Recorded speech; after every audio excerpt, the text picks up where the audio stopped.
Marcus Chen had always prided himself on his sense of humor, even in the most dire circumstances.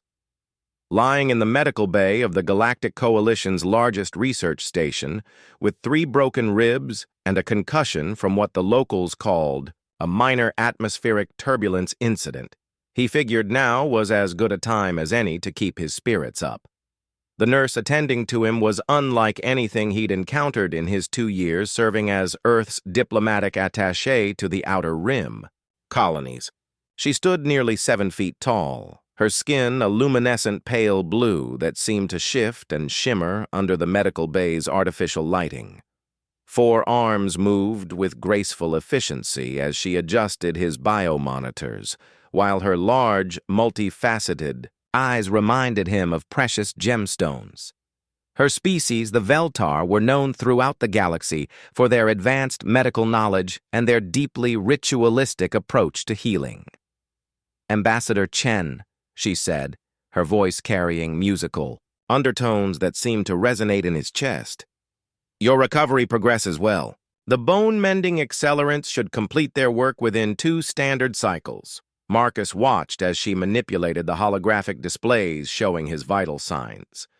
Despite her alien appearance, there was something oddly comforting about her presence. Maybe it was the way she hummed softly while working, or how she seemed to anticipate his needs before he voiced them. "You know," Marcus said, wincing slightly as he shifted to get more comfortable. "Back on Earth, we have this saying about good bedside manner. You'd make an excellent nurse anywhere in human space." The alien's large eyes turned toward him, and what he could only interpret as curiosity flickered across her features. "Your species finds comfort in such observations?" "Oh, absolutely. In fact, my grandmother always said that the secret to a long, happy life was finding someone who could take care of you when you're at your worst." Marcus chuckled, then immediately regretted it as pain shot through his ribs. "She used to tell my grandfather that the key to their 60-year marriage was that whenever she fussed over him, he'd just smile and say, 'Yes, dear,' to whatever she suggested." The nurse's 4 hands paused in their work. This phrase, "yes, dear," it indicates acceptance of care and guidance? "Something like that," Marcus replied, amused by her interest in human customs. "It's kind of a joke between married couples. When one partner is being particularly attentive, the other just goes along with it. Shows trust, I suppose." She resumed her work, but Marcus noticed her humming had changed to a different, more complex melody.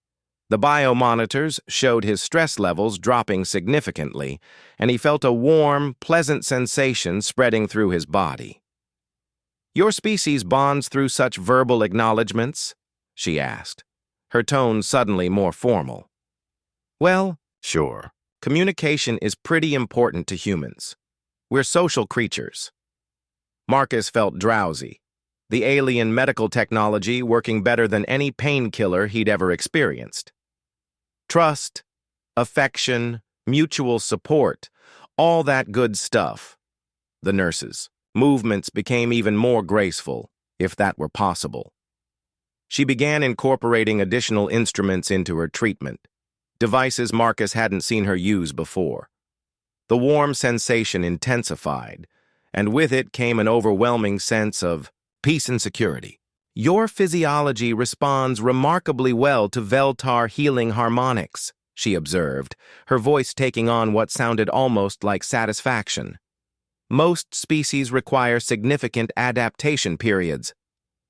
"Lucky me," Marcus mumbled, his eyelids growing heavy. "You're really too kind, taking such good care of me." "It is my duty," she replied, but there was something in her tone that suggested it had become something more than duty. "You require sustenance. I have prepared nutrition specifically, calibrated for human dietary needs." She presented him with what looked like a bowl of soup, though the aroma was unlike anything from Earth. It smelled incredible, like a combination of his mother's chicken soup and something exotic and wonderful that he couldn't identify. "Wow, you really don't have to go to all this trouble," Marcus said, genuinely touched by the gesture. "You're spoiling me." "You approve of this care?" The question seemed important to her somehow. Marcus took a sip of the soup and nearly groaned with pleasure. It was perfect, exactly what his body needed, warming him from the inside out and somehow accelerating his healing process even further. "This is amazing," he said sincerely. "I don't know how you do it, but you seem to know exactly what I need before I do. If you keep this up, I might never want to leave this medical bay." The nurse's entire posture changed. Her 4 arms moved. In what Marcus would later learn was a traditional Veltar gesture of joy and acceptance. The luminescence of her skin brightened considerably, and her humming became a rich, harmonious chord. "You find my care acceptable?" she asked, leaning closer. "You would willingly remain under my guidance?" "Absolutely," Marcus replied without thinking, his human tendency toward politeness and gratitude overriding any consideration of cultural implications. "Yes, dear, whatever you think is best." The effect was immediate and dramatic. The nurse straightened to her full, impressive height, her skin now practically glowing. She placed all 4 hands over what Marcus assumed was her heart, and began speaking in her native language, her voice filled with what sounded like profound joy. "Zex haimor veltan, kathara ne sulvem," she said, the words carrying a weight and significance that transcended the language barrier. Other Veltar medical staff began gathering around Marcus's bed, their own skin beginning to luminate in response to their colleagues' obvious excitement. They spoke rapidly among themselves in their musical language, occasionally glancing at Marcus with what he was beginning to suspect might be approval.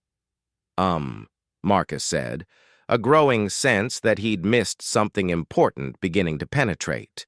His medication-induced haze. "Is everything all right?"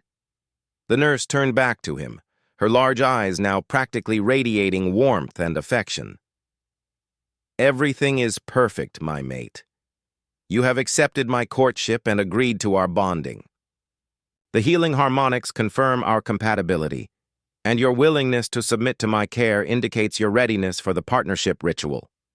Marcus blinked slowly, his human brain struggling to process this information. "I'm sorry. What now?" "Among the Veltar," she explained patiently, her 4 hands already beginning to arrange what looked like ceremonial items around his bed. "Courtship begins with the demonstration of care during vulnerability, when the potential mate accepts this care and expresses trust by saying the sacred words of submission. The bond is established."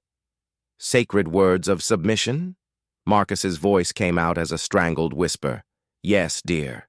Whatever you think is best," she quoted back to him with perfect pronunciation, her voice filled with tenderness. "You could not have chosen more perfect words to seal our union." Marcus stared at her, then at the gathering crowd of Veltar medical staff, who were now bringing what appeared to be decorative flowers and ceremonial instruments into the medical bay. Somewhere in the distance, he could hear the deep, resonant tones of what sounded like wedding bells. "This is..." he began, then stopped. Looking at his alien nurse, apparently now his alien fiancée, he saw genuine happiness and affection in her multifaceted eyes. She had indeed taken exceptional care of him, going far beyond what duty required. And if he was being honest, the idea of being cared for by someone so competent and attentive wasn't entirely unappealing. Besides, as his grandmother always said, when someone takes good care of you, sometimes the best response is simply to trust them. Marcus took a deep breath, winced at the pain in his ribs, and managed a smile. "Well," he said, looking up at his alien mate, "I guess this is one way to improve interspecies relations." Her luminescent skin practically blazed with joy, and Marcus realized that perhaps his sense of humor had gotten him into the best kind of trouble possible.